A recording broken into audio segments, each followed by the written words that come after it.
O bebê tem sono muito agitado, todo bebê tem sono agitado, tá? Quanto mais rotina você tiver, quanto mais ritual relaxante você fizer, menos agitado vai ser esse sono. Então, geralmente, o primeiro período de sono, o bebê dorme igual uma estátua. Você põe o bebê fica lá, nem se mexe. Das 7, 8 da noite até meia-noite, 1h. É uma estátua. Agora, passou da meia-noite, 1h, onde o sono já fica mais leve, o bebê que estava com a cabeça pro lado de cá, ele acorda com a cabeça pro lado de cá. E é normal, faz parte, o bebê rola o berço. Por isso que a gente tem que tomar muito cuidado com outra associação do sono, por exemplo, o ninho. O ninho é uma associação do sono, porque ajuda o bebê a se sentir calmo, relaxado, acolhido. Então, a gente tem que tomar cuidado com o ninho quando o bebê vai crescendo por isso, porque às vezes o ninho impossibilita esse bebê de fazer todo esse movimento que tá tudo bem para ele. Ele precisa disso para se desenvolver, né? Então, dormir com a cabeça de cá, rodar o berço inteiro e botar a cabeça pro outro lado, bebês são assim, tá? Não tá errado. Seu bebê não é hiperativo porque ele faz isso, é simplesmente bebês sendo bebês, tá? Então a gente tem que tomar cuidado com o ninho também por isso. Então essas são as principais associações que a gente tem, positivas e cansativas, tá? Vamos chamar assim. Então, chupeta, mama, mamadeira, colo, ninar, ruído branco, naninha. Então, a naninha, a partir dos 6 meses, o bebê já começa a pegar, ele tira do rosto, tem que ser um pano pequeno. Esse pano pequeno, se o bebê coloca no rosto, você treina, faz de dia, coloca no rosto e vê se ele consegue tirar. Se ele tira ali do rosto, pode ficar tranquila, pode deixar esse bebezinho dormir com esse paninho pequeno ou a naninha propriamente dita, porque vai ser muito bom e muito confortável para o bebê. Bom, o que a gente tem de dificuldade quando a gente vai fazer uma desassociação? Então, doutora Lara, o meu bebê tem associação negativa, eu já sei que eu tenho. Como é que você sabe que o bebê tem associação negativa? Como que a gente chega nesse diagnóstico do sono do bebê? Pra gente dizer que um bebezinho tem associação do sono, a gente primeiro tem que ter uma rotina toda organizada. Se você não tem uma rotina organizada, o seu bebê pode estar acordando porque a rotina não está organizada, e aí ele vai precisar se acalmar para dormir, e aí ele vai precisar da associação que ele está mais acostumado para conseguir se acalmar para dormir. Então, por exemplo, tem bebezinhos que todas as vezes que eles acordam, eles precisam mamar para voltar a dormir. E aí a mãe já acha que isso é uma associação. Doutora Lara, meu bebê tem associação do sono. Todas as vezes que ele acorda, ele precisa mamar para dormir. Tá, aí a gente vai avaliar a rotina do bebê. Como que tá a rotina desse bebê? Como que tá a soneca? Tá? Ah, não dorme durante o dia.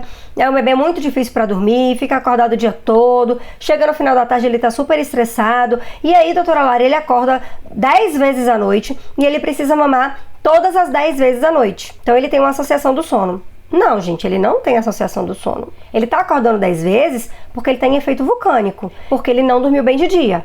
Ele tá acordando 10 vezes e ele precisa de alguma coisa para se acalmar, para voltar a dormir. Então, se você organiza a rotina desse bebê, esse bebê que acordava 10 vezes, ele pode simplesmente passar a dormir a noite inteira e não ter nenhuma associação do sono. Ele só estava cansado, estressado, não dormiu direito durante o dia, em efeito vulcânico, e é por isso que ele acorda tanto na madrugada, não porque ele precisa mamar. Então é um processo inverso. Vocês conseguem entender que muitas vezes a gente tem um diagnóstico na nossa cabeça, mas na verdade é o contrário, é o inverso. Então o bebê não acorda para mamar porque ele tem uma associação da mama. O bebê acorda porque tá com a rotina péssima e para voltar a dormir ele precisa se acalmar. E para ele se acalmar, ele pede a mama.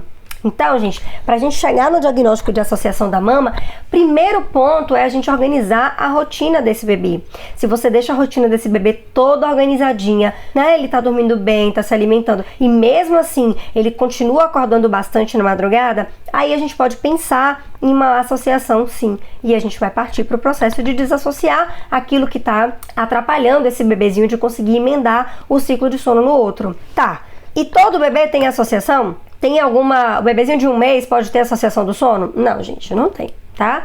Associações negativas, como vocês gostam de chamar, eu não gosto, associações cansativas do sono, geralmente eles acontecem com bebês maiores, tá? Então, o seu bebezinho de 1 mês, que acorda um monte pra mamar, o seu bebezinho recém-nascido, que acorda de hora em hora pra mamar, não é porque ele tem uma associação da mama, tá? Ele acorda de 1 em 1 hora pra mamar porque o estômago dele é pequeno, porque ele tem que mamar, ele tem que adquirir as calorias para ele conseguir recuperar o peso de nascimento, ele tá invertendo o dia pela noite, você não consegue fazer ele dormir de dia, enfim, inúmeros aspectos relacionados à rotina. Nunca associação da mama, não existe associação da mama, nem da mamadeira para bebezinhos pequenos, tá? Porque eles ainda estão aprendendo ali a diferenciar dia da noite, a conseguir emendar um ciclo de sono no outro. Então não existe você desassociar a mama de um bebezinho de 1 mês. Gente, não existe isso. Não existe, porque ele não tá acordando por causa da mama. Você pode fazer o desmame noturno desse bebê, que ele vai continuar acordando. Porque pode ter certeza que não é por causa da mama.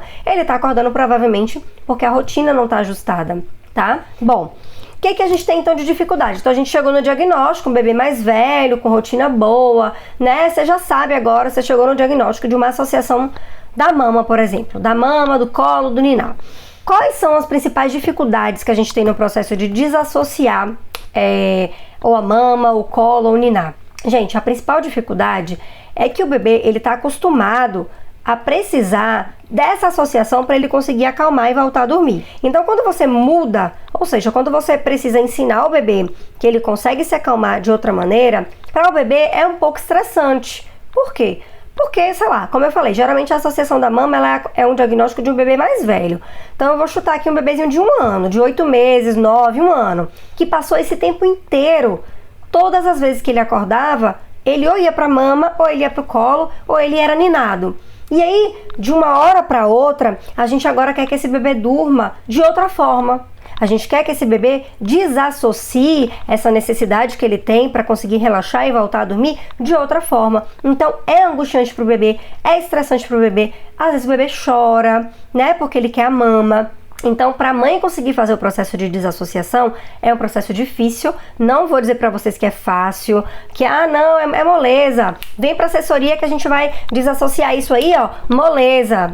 Não, se tem alguém falando isso para você que é fácil, cuidado, fica de antena ligada aí, porque não é fácil não, tá? É um processo difícil, porque exige muito que você tenha o primeiro ponto para você desassociar mama, colo. Cama compartilhada, gente, não falamos, cama compartilhada é outra associação do sono, para algumas famílias muito positiva, para outras muito cansativas. Para você conseguir desassociar qualquer associação do sono com seu bebê, primeira coisa que você precisa ter é paciência, paciência. Não dá para desassociar, por exemplo, a mama de uma hora para outra, a não ser que você queira fazer um processo agressivo, que não seja com apego, né? Que seja daquele jeito antigo e cruel aí que as pessoas têm de ensinar o bebê a dormir. Se você quer desassociar com apego, a primeira coisa que você precisa ter é paciência, porque o seu bebê está acostumado há meses a dormir desse jeito. Então não é de uma hora para outra que você vai conseguir mudar isso, tá? Mas se você tiver os 3 P's do sucesso que eu sempre falo, você vai ter paciência, você vai praticar a desassociação, ou seja, você vai ter um foco, você vai ter uma meta para você fazer e você vai ser persistente nessa meta. Pronto, você vai conseguir desassociar. Com quanto tempo, doutora Lari? Quanto tempo eu consigo desassociar a mama? Gente, eu tenho alunas na minha assessoria que conseguiram desassociar o processo da mama em 15 dias. 15 dias. Ela foi fazendo de forma progressiva, começando primeiro a desassociar o primeiro sono noturno, o bebê aceitou super bem, depois passou para o sono de meia-noite, depois para os próximos despertares, e em 15 dias a bebezinha estava 100% desassociada da mama e dormindo a noite inteira, tá? Eu tenho esse exemplo para te dar.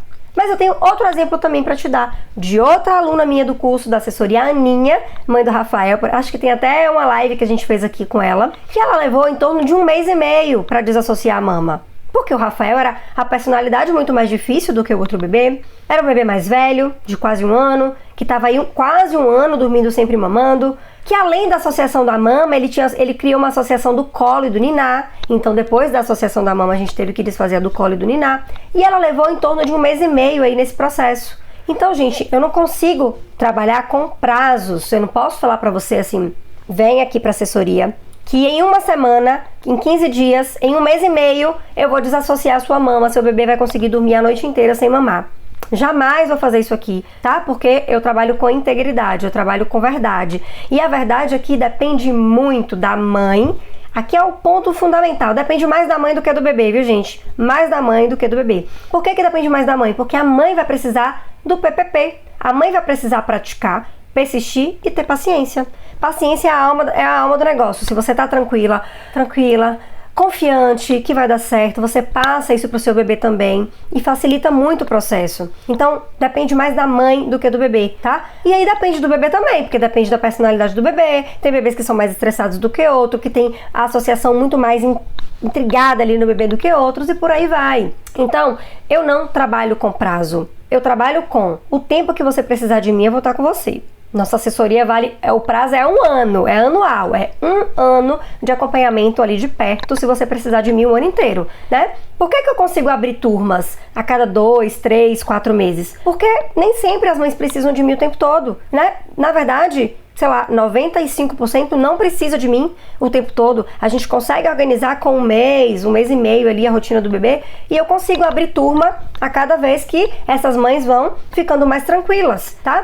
Então, geralmente, o processo leva em torno de um mês e meio ali da assessoria, a gente consegue organizar o sono do bebê, tá? Mas eu não trabalho com prazo, porque cada bebê é único e pode ser que o seu bebê demore 2 meses. Ou pode ser que o seu bebê resolva em 1 semana, tá?